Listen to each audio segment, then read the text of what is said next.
Assalamualaikum warahmatullahi wabarakatuh. Subhanallah, 5 tahun dikuburkan. Jenazah pelacur ini masih utuh dan wangi. Seluruh warga kampung tersebut sudah muak dengan tingkah pola Mawar. Iya, Mawar Lia Amelia si pelacur. Ia hanya dianggap sebagai biang kesialan di kampung. Tidak ada saudara yang bisa membujuk Mawar untuk kembali ke jalan yang benar. Karena Mawar tidak pernah mau menggubrisnya. Sebenarnya Mawar anak yang baik, hanya karena disakiti pacarnya, yang menjadikan ia nekat, terjun dalam lembah hitam. Mawar masih terus bergulat dengan laki-laki manapun. Dari orang kantoran sampai kuli bangunan ia layani. Mereka bebas menikmati tubuhnya yang indah, asalkan memiliki uang. Seorang kawannya menunjukkan jalan terbaik melampiaskan dendam Mawar pada laki-laki, pada keadaan yang kejam terhadapnya. Hari-harinya dilalui dalam pelukan laki-laki yang berbeda-beda, silih berganti. Bertahun sudah waktu berlalu, Mawar terjangkit penyakit kronis. Tidak seorang pun kawan, saudara, atau tetangga desa yang peduli padanya. Apalagi menengok melihat sakitnya. Bahkan ketika meninggal pun dianggap biasa saja. Layaknya kematian binatang. Mawar tidak dikuburkan dengan layak. Orang kampungnya memang termasuk kolot. Jasadnya saja tidak boleh dikuburkan di pemakaman desa. Terkuburlah Mawar, sang pelacur pada suatu tempat, di tanah kosong. Dia dikuburkan ala kadarnya oleh seorang teman dekat sesama pelacur. Dian meratapi kematian Mawar seorang diri. 5 tahun sudah waktu berlalu dari saat itu. Saat penguburan Mawar, tidak seorang pun yang mengenang Mawar. Mawar hanyalah satu potret yang harus dirobek dari sejarah kampung, dari riwayat kampung yang teramat kolot. Yang masih menganggap kesalahan fatal, adalah hukuman seumur hidup bagi si pelaku. Apalagi bagi seorang Mawar, yang tidak berdaya apa-apa. 5 bulan yang lalu, kampung tersebut geger.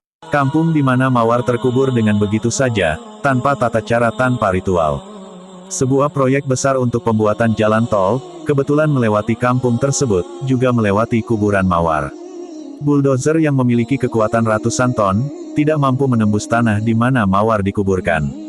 Berkali-kali moncong bulldozer diarahkan, berkali pula orang terkesima.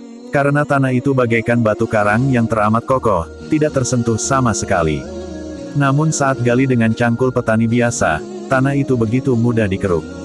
Seakan tidak pernah terjadi keanehan apa-apa. Semua mata terbelalak menyaksikan jasad yang masih membujur, dengan kondisi tubuh yang masih kelihatan segar, tidak seperti layaknya mayat yang sudah terkubur 5 tahun lamanya. Bau harum semerbak tercium dari jasad itu. Harum yang lain dari parfum manapun. Harum yang belum pernah ada sebelumnya di bumi. Harum yang keluar dari jasad seorang Mawar yang sudah terkubur 5 tahun lamanya. Kebetulan ada orang sebagai mandor di situ, ikut kaget dan bingung juga. Semua warga gempar. Oleh penduduk, dilacaklah keberadaan si jasad.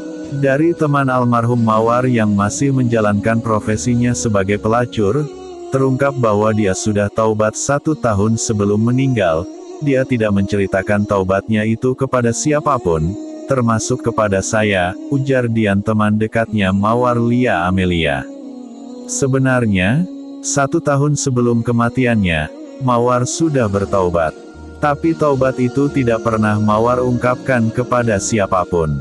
Termasuk kepada teman akrabnya. Semua Mawar curahkan pada buku hariannya. Tertulis lengkap. Mawar berusaha menjalankan semua perintahnya. Dari yang wajib dan yang sunnah, bahkan semua yang sunnah dia kerjakan. Dengan diam-diam, semua mata berkaca-kaca. Terlihat begitu sedih dengan roman penyesalan yang jelas tergambar. Hari itu pemakaman Mawar. Pemakaman kembali seorang bekas pelacur yang pernah terhina begitu rupa. Setelah terkubur selama 5 tahun, Mawar dimakamkan kembali dengan layak. Dimakamkan selayaknya pemakaman seorang manusia biasa. Diiringi doa-doa dan ratap penyesalan dari saudara dan warga kampung. Sekian kisah dari Mawar sang pelacur, 5 tahun dimakamkan, jasadnya masih utuh dan sangat wangi. Akhirul kalam, Wabillahi taufik wal hidayah, waridho wal inayah, wassalamualaikum warahmatullahi wabarakatuh.